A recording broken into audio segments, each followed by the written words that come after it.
I think I already did some vlogs regarding Capre. For how many times, I guess. But you know what? Among all of these entities or dark forces, ito po talaga yung masasabi kong talagang mapapatunayan na nakita nung pumanaw kong tiyuhin. Ito po ay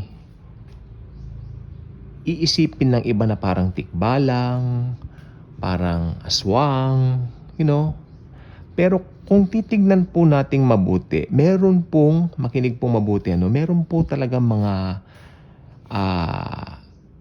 masasamang espiritu. Ayan ang pong tawag natin dyan. Evil spirits na naglipana. Ito po yung mga anghel na itinapon, Fallen angels ang tawag po sa kanila. Sila po ay sumama kay Satanas. Okay. Some of them right now nasa Tartarus, pero yung iba po naglipana, nagkalat. Huwag po sana kayong malilito dyan. Nagkalat, naglipana, nagdi-deceive po sila ng mga tao. Tungkol po sa Capre, ang Capre po ay isa pong masasabi ko na kapag ka napag-uusapan, talagang yung mga balahibo ng mga ninuno natin ay talaga po namang tumatayo.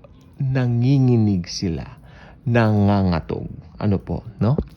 At ito pong kwentong ito, I think kung talagang makikita nyo po yung mga lumang vlogs natin regarding Capre, ito po ay nakapaloob na rin po doon. Pero right now, tutukan lang po natin ano ba ang nangyari nung Holy Week ng 1978. So, alam po ninyo, nung 1978, kapag ka napag-uusapan ng mga ganitong mga bagay, talagang iba ang pagtanggap ng mga tao. Sapagkat we're talking about some 45 years ago. It's not the same as now. We have our new technologies, new gadgets. During that time, talaga naman po. Especially may mga radyo during that time, pag gabi na, yung gabi ng lagim, di ba? Yan ang pinapakinggan po nila. But, ito po nangyari sa aking tiyuhin noong taon ng 1978, nasabi ko na nga po ito po ay hinding-hindi niya malilimutan.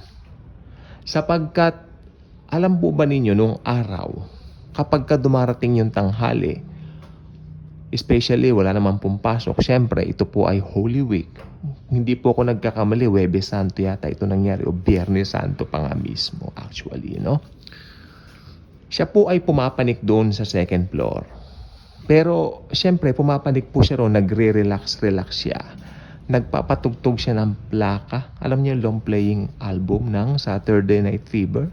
Soundtrack po ito ng ang kumakanta rito yung The Bee Gees, Barry Gibb, Maurice Gibb, Robin Gibb, di ba? Yung paborito niyang kanta rito yung Stayin' Alive. Habang tinutugtog niya doon sa kanyang record player, may record player po kasi doon sa ikalawang palapag na yun ng lumang bahay. Bali, ancestral house na po yun, ng mga ninuno namin.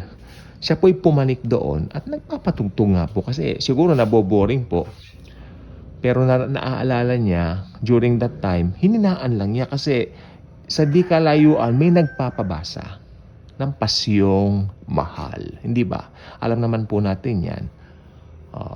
Habang abala ang mga tao, nandun sa mga pabasa, nanonood ng mapinitensya siya, ayaw niyang ganon.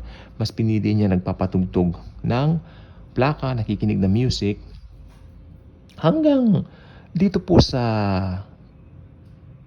tapat mismo ng puno ng atis at saka puno ng bayabas. Magkatabi kasi yan, So, mataas yung puno ng bayabas. Mataas-taas ng konti kumpara dun sa puno nga po ng atis. At kapag ka ikaw po ay nandun po sa second floor, ito ay talagang mas makikita mong mayabong yung puno nito. Ito nga pong bayabas na ito. Katabi ng punong atis po And then all of a sudden, mga bandang 3:00 daw po ng hapon, siya po ay nanghilakbot at tunay nga po namang nagulat. Kasi kanya pong nakita ang kapre. Nakakita siya ng kapre. Ang laki-laki, balbon, at may sigarilyo. Tabako. Nung una, I was young. Kumbaga, takot na takot ako. Pero habang lumalaki ako, habang nagkakaisip ako, unti-unti ko itong binabaliwala. Malamang, ano lang yan, parang hearsay, something like that, ano? Kasi nagkakaisip ako, nagiging teenager ako. Pero, nung nakausap ko po yung tito ko ng personal, he mean it well. Totoong nangyari yon. Hindi ako nagbibiro. Yung mga kwento ko noon, ikwekwento ko pa rin ngayon, totoong nangyari. Well, alam po ninyo ang tao, di po ba? Talagang hanggang matanda na siya pag napag-uusapan niyo, may kilabot siya. Talagang natatakot siya. Ngayon, pumanaw na rin po siya eh. So, naaalala ko, I think it was 2003 o 2004 nung nagkakwentuhan po kami muli, no? At doon po niya binanggit sa akin na talagang nakita ko yun. Talagang nakita ko. And during that time, ako po ay mananampalataya na ng Panginoon. At akin pong napagtanto doon sa Bible na itong mga evil spirits na ito, nag-aan yung mga dark entities. Pwede maging tikbalang, maging aswang, at maging... Kaya yung mga nakikita natin, halimbawa may pumanaw tayo mga kamag-anak, mahal natin sila. Alam natin yan. Mahal natin ang mga mahal natin sa buhay na pumanaw. We're really longing to see them again, right? Especially pag kamamatay lang, kung mahal na mahal mo. Gusto mo siyang makita. Gusto mo siyang yakapin. Muli.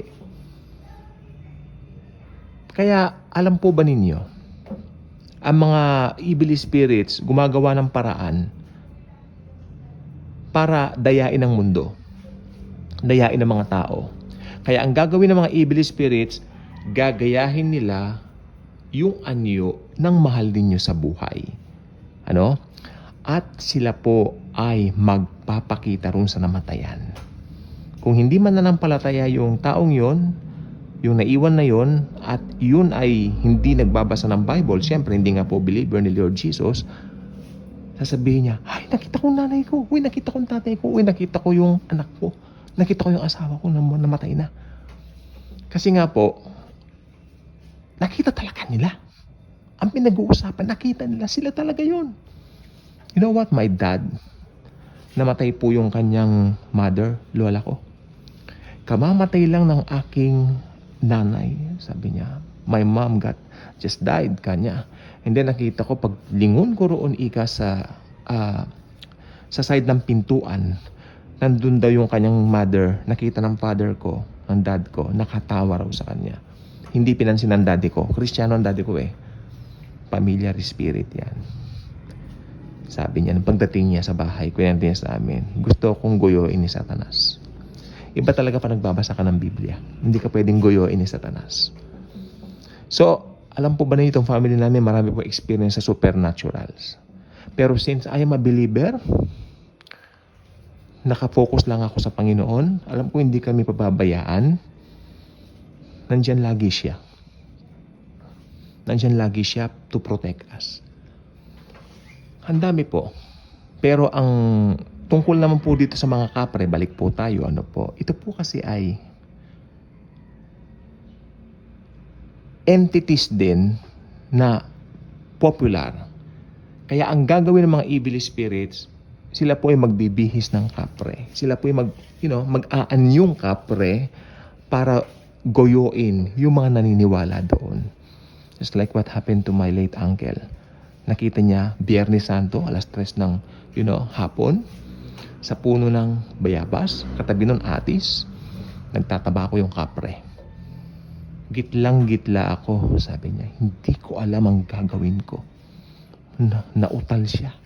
Natakot ako.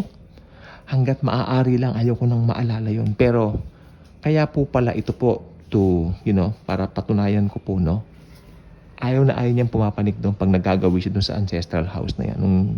Kasi ngayon, giniba na po yun eh. Ayaw niyang pumapanik doon. Ayoko, sabi niya. Laki ng takot niya.